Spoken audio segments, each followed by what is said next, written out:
Don't you just miss the days when Gran Turismo's AI was more ruthless? When they'd be challenging to beat, would fully send it and dive bomb you up the inside and generally not really care too much about racing cleanly? Well, I do. But with a ruthless, aggressive and faster driving style, there were bound to be pitfalls. And on the older Gran Turismo games, the AI struggled to get round some of the series' toughest corners.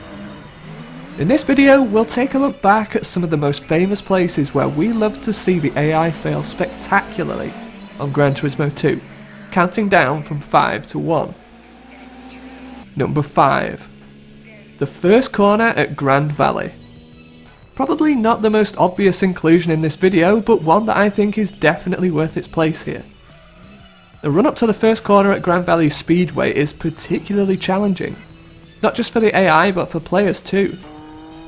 Firstly, you have an extremely long straight where you can build up a lot of speed, especially at Grand Valley Speedway rather than Grand Valley East, as you also have the opportunity to build up more speed before the final corner, which you can then take flat with some cars.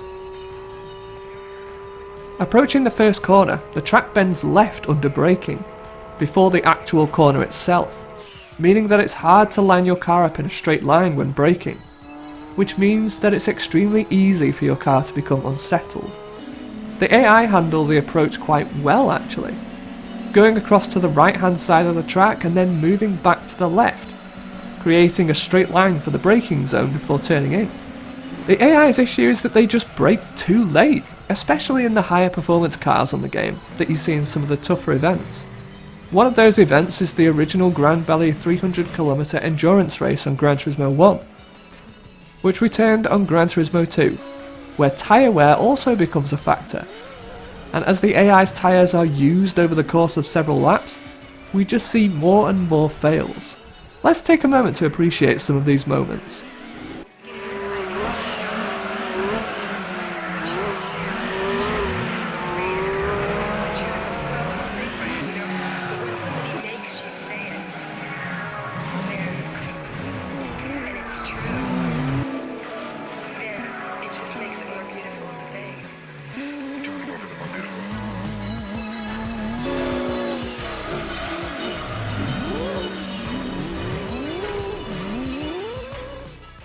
Number 4.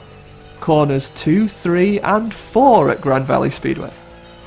Okay, so technically these are 3 corners, not 1, but they're all part of the same complex, if you like. And yes, this is really just a short trip down the road from the first corner at Grand Valley, where we've just come from. And yes, the AI really do struggle with the first corner and the second, third and fourth corners of Grand Valley. That's like 25% of the track. The issue here is that they tend to carry too much speed through the third corner and go wide, meaning that they can't get back across to take the proper line into the fourth corner, and chaos ensues. Or, on occasion, they go that wide into the third corner that they go on the grass even before getting to the fourth corner, and chaos ensues.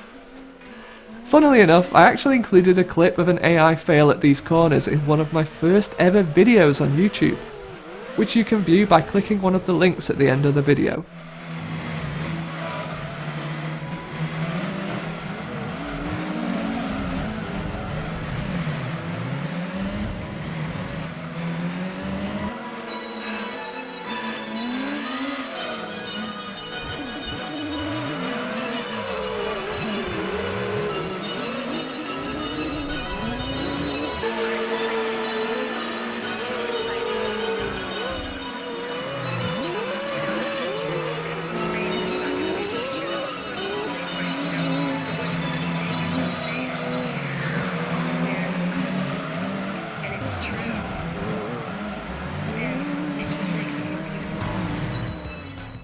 Number 3.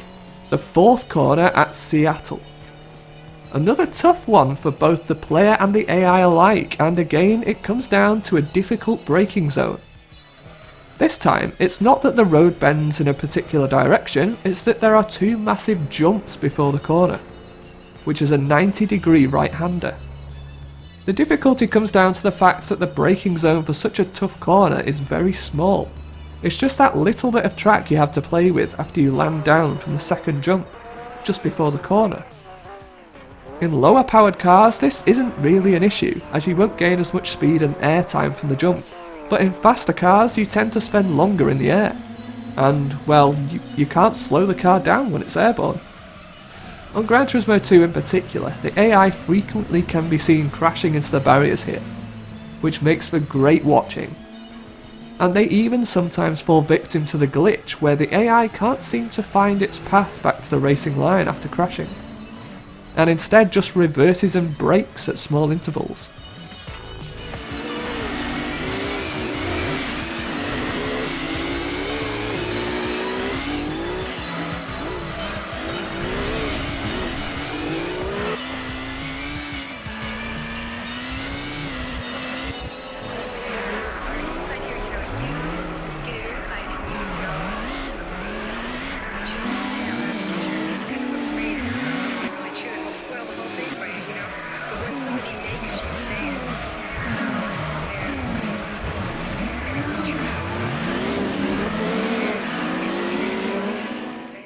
Number 2. The corkscrew at Laguna Seca. Well, if this is number 2, what on earth is number 1 going to be? Well, before we get ahead of ourselves, let's discuss what's probably the most infamous corner in Gran Turismo history. It all started back on Gran Turismo 2, where Laguna Seca made its debut in the series. I don't think we or the AI were quite prepared for the corkscrew. There's the fact that you're going uphill but still building decent speed. There's the fact that for a straight section of track, it really isn't that straight. There's the fact that the road is very bumpy, and that the entry to the corner can't be seen until you're almost on top of it. The AI cars just all seem to bundle into this corner without a single F given to one another, or us, the players. What comes after that is often absolute carnage, often involving several AI cars at once. During races, you can frequently see the AI cars having a tough time at the corkscrew. Let's take a minute to appreciate some of these moments.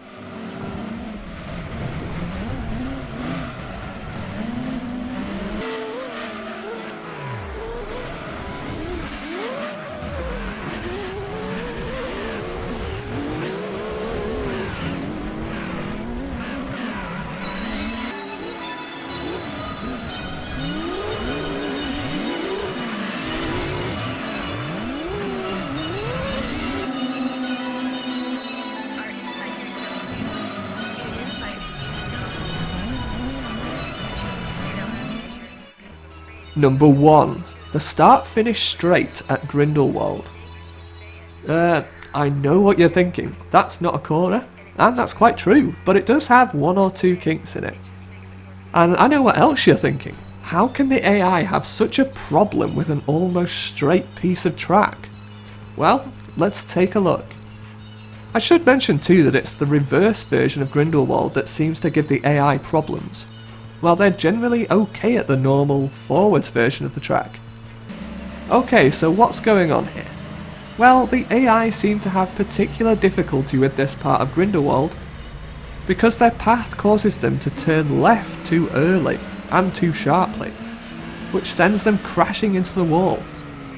It's quite funny to see all the cars launching off from the starting grid only to crash into the wall after a few yards.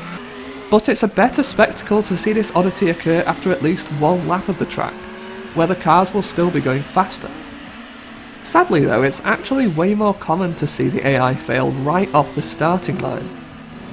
Sometimes the AI can even fail so hard that they have to reverse out of the wall before setting off again.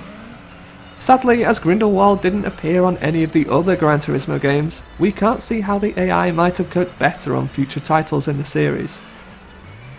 But we'll always have this to remember the track by.